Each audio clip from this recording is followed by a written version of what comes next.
네, 2026년 1월 13일 화요일입니다. 오늘 저희가 좀 깊게 들여다볼 기업이 있는데요. 바로 오름 테라퓨틱이라는 바이오 기업입니다. 아, 네. 특히 올 상반기에 이 기업의 주가를 움직일 만한 어떤 결정적인 순간들이 있을지 저희 앞에 놓인 이 자료들을 가지고 한번 그 실마리를 찾아보겠습니다. 네. 오늘 자료들이 아주 흥미롭습니다. 오름 테라퓨틱의 핵심 기술을 설명하는 내부 자료가 있고요. 네, 또 경쟁사의 데이터를 살짝 엿볼 수 있는 자료, 그리고 올해 증시 전반에 대한 기사까지. 이 세 가지를 잘 엮으면 꽤 입체적인 그림이 나올 것 같네요. 와, 근데 시작부터 눈에 띄는 게 브리스톨 마이어스 스퀴브, 그러니까 그 BMS로부터 1억 달러, 네, 1억 달러죠. 우리 돈으로 거의 1,300억 원이 넘는 계약금을 받았다는 사실이에요. 도대체 어떤 기술이길래 이런 빅딜이 터진 건지, 그리고 이게 앞으로 어떤 힌트를 주는지 지금부터 한번 파헤쳐 보시죠. 좋습니다. 그럼 가장 근본적인 질문부터 시작해 볼게요. 자료에 보니까 분해제 항체 접합체, 줄여서 DAC라는 용어가 계속 나오거든요. 네, DAC. 요즘 ADC 하는 말은 정말 많이 들었는데 이 DAC는 또 다른 건가요? 아, 아주 좋은 질문입니다. 바로 그 지점에서 오름 테라퓨틱의 이야기가 시작되거든요. 아하, 흔히 ADC를 암세포만 찾아가는 유도 미사일이라고 하잖아요. 네네, 그렇죠. 그럼 DAC는 그 미사일에 완전히 새로운 개념의 탄두를 장착한 거라고 보시면 가장 쉽습니다. 새로운 탄도요? 네. 기존 ADC의 탄두는 일종의 화학폭탄이었어요. 목표 지점에 도착해서 터지면 그 주변의 암세포들이 죽는 방식이었죠. 네, 직접 타격하는. 그렇죠. 그런데 DAC의 탄두는 폭탄이 아니라 뭐랄까 목표 지점에 침투해서 암세포의 생존 시스템 자체를 교란시키는 일종의 세포 내 공작원입니다. 공작원이에요? 비유가 흥미로운데요. 어떻게 교란을 시키는 거죠? 이 공작원, 그러니까 표적 단백질 분해제, TPD가요. 암세포가 살아가는데 꼭 필요한 특정 단백질을 딱 골라냅니다. 네, 그리고 그 단백질에다가 몰래 이건 쓰레기야 하는 꼬리표를 붙여버려요. 꼬리표예요? 네, 그러면 우리 세포 안에 원래 붙어 있던 단백질 청소 시스템, 프로테아좀이라는 게 있거든요. 아, 들어본 것 같아요. 그 프로테아좀이 그 꼬리표를 보고 출동해서 해당 단백질을 그냥 완전히 가로로 만들어버리는 겁니다. 와, 그러니까 외부에서 독을 넣는 게 아니라 세포가 자기 스스로 가장 중요한 부품을 부숴버리게 만든다는 거군요. 바로 그겁니다. 아, 그래서 자료에 보니까 이 공작원이 재활용된다는 표현이 있었군요. 그건 무슨 뜻인가요? 한번 임무를 하고 사라지는 게 아닌가 보죠. 바로 그 점이 이 기술의 가장 무서운 점이자 강력한 점입니다. 오, 이 공작원은 한번 꼬리표를 붙이고 나서 사라지는 게 아니에요. 유유히 다음 목표물을 찾아서 또 꼬리표를 붙입니다. 세상에. 그러니까 하나의 분해제 분자가 수십, 수백 개의 목표 단백질을 연쇄적으로 파괴할 수 있는 거죠.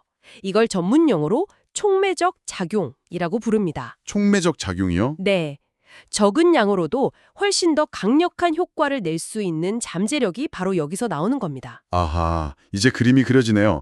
그래서 오름 테라퓨틱이 이걸 이중 정밀 기술이라고 부르는 거군요. 맞습니다. 첫 번째 정밀함은 항체가 정확하게 암세포만 찾아가는 것이고 네. 두 번째 정밀함은 그 안에 들어간 공작원이 목표 단백질만 콕 집어서 없애버리는 것. 네. 이 두 단계의 정밀 타격이 핵심이네요. 정확합니다. 그 이중 정밀이라는 단어가 회사가 내세우는 차별점의 모든 것을 담고 있는 거죠. 자료에 있는 그림을 보면 과정이 꽤 복잡해 보이는데 뭐 E3 리가야제니 유비퀴틴이 사실 다 알 필요는 없잖아요. 투자자 입장에서 이것만은 꼭 알아야 한다 하는 핵심이 뭘까요? 다른 건 다 잊으셔도 좋습니다. 딱 이것만 기억하시면 돼요. 항체는 배송 트럭, 공작원은 공작원. 배송 트럭과 공작원. 네, 이 트럭이 정확한 주소, 즉 암세포로 공작원을 내려주면 공작원이 건물 안으로 들어가서 핵심 설계도를 계속 찢어버린다. 아, 설계도를요? 네, 이 연쇄 반영으로 결국 건물이 무너진다. 즉 세포가 죽는다. 이 그림만 머릿속에 그리실 수 있다면 이 기술의 90%는 이해하신 겁니다. 좋습니다. 배송 트럭과 설계도를 찢는 공작원. 이제 기술은 알겠는데 이게 결국 우리 주머니 사정과 무슨 상관이냐? 이게 중요하잖아요. 그렇죠. 이런 기술을 원하는 시장이 실제로 있는 건가요? 네, 있고 말고요. 그리고 그 시장이 지금 폭발적으로 성장하고 있습니다. 자료를 보면 관련 시장이 2028년까지 280억 달러. 280억 달러요? 네, 연평균 성장률이 23%에 달할 것으로 예상돼요. ADC 시장이 이미 크게 성공하면서 글로벌 제약사들이 이제 그 다음은 뭐지? 하면서 차세대 기술에 엄청난 돈을 쏟아붓고 있거든요. 시장이 뜨겁다는 건 그러니 경쟁자도 많다는 뜻이겠네요. 기존의 ADC나 아니면 항체 없이 분해제만 쓰는 약물들과 비교했을 때 오름 테라퓨틱의 기술은 정확히 어떤 문제를 해결하려는 건가요? 그 질문이 바로 오름 테라퓨틱의 사업 전략과 직결됩니다.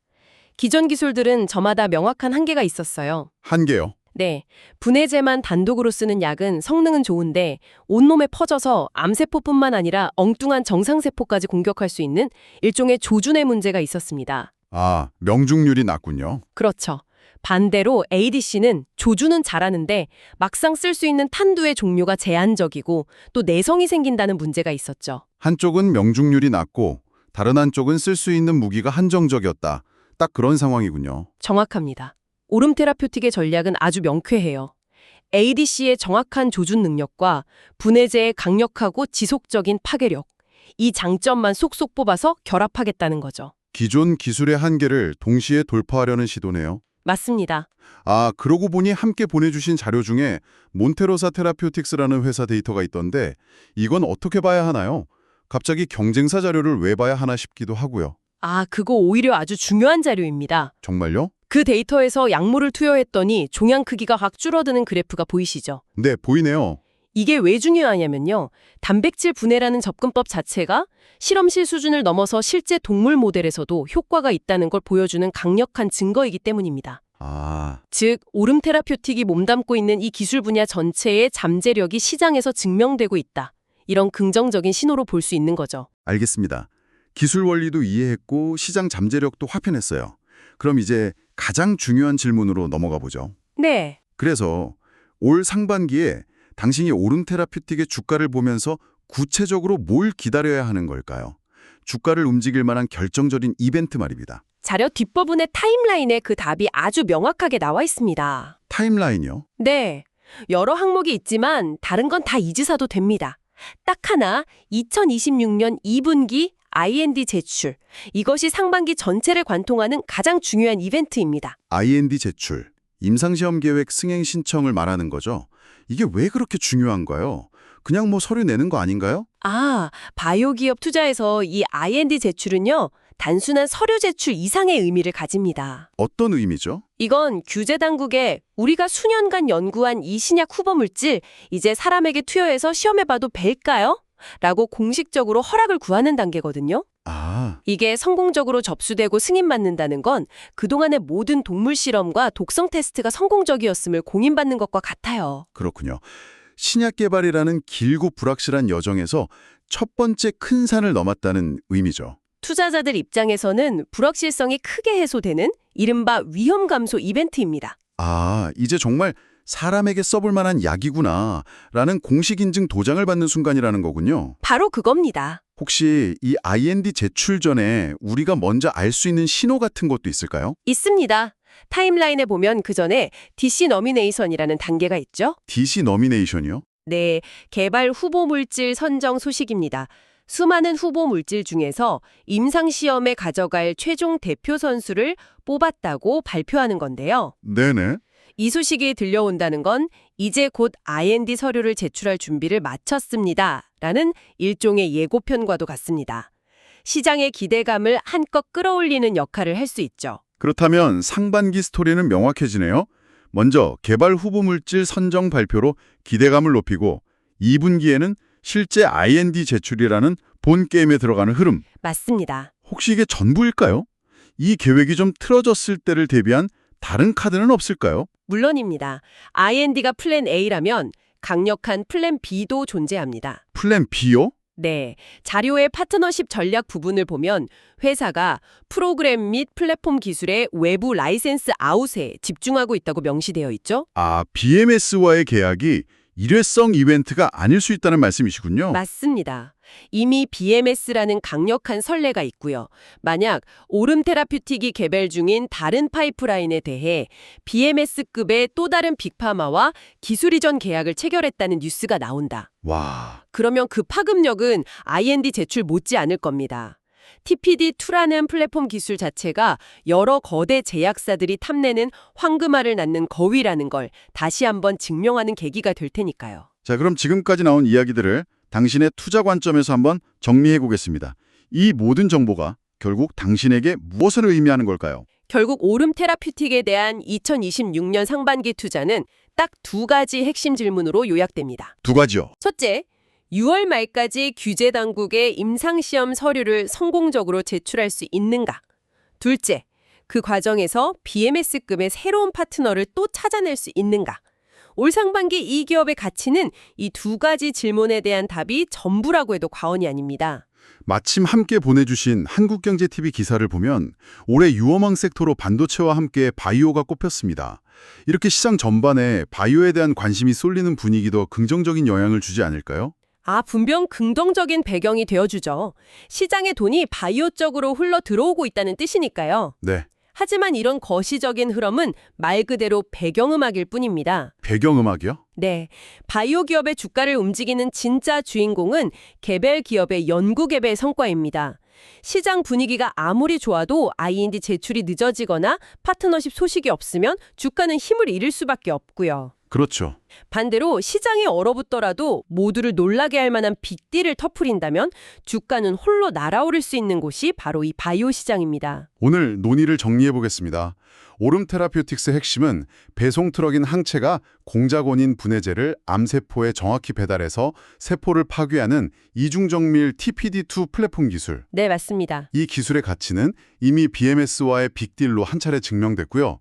그리고 올 상반기 당신이 주목해야 할 주가 촉매제는 바로 임상시험 계획, IND 제출과 추가 기술 이전 계약. 이 두 가지 핵심 이벤트라는 점을 기억해야겠습니다. 네, 완벽한 요약입니다. 하지만 여기서 끝내기 전에 우리가 한 걸음만 더 깊이 들어가 생각해 볼 질문이 하나 남아 있습니다. 오, 어떤 질문이죠? 지금까지는 우리가 주로 긍정적인 시나리오, 그러니까 모든 마일스톤이 성공적으로 달성될 경우를 가정하고 이야기했잖아요. 네, 그랬죠. 하지만 아시다시피 신약 개발, 특히 임상은 실패의 연속입니다. 실패가 훨씬 많죠. 맞습니다. 수많은 유망 기술들이 바로 이 임상 단계의 문턱에서 좌절했죠. 여기서 우리가 던져야 할 진짜 근본적인 질문은 이것입니다. 네. 과연 오름 테라퓨틱의 TPD2 플랫폼이 가진 그 이중 정미이라는 특성이 과거에 실패했던 수많은 ADC나 TPD 치료제들이 넘지 못했던 벽, 예를 들어 예상치 못한 독성이나 기대에 못 미치는 효능 같은 문제들을 얼마나 효과적으로 극복할 수 있을까? 상반기의 이벤트들은 이 거대한 질문에 대한 답을 찾아가는 첫 번째 관문에 불과합니다. 결국 회사의 장기적인 가치는 이 과학적 질문에 대한 답에 달려 있을 겁니다.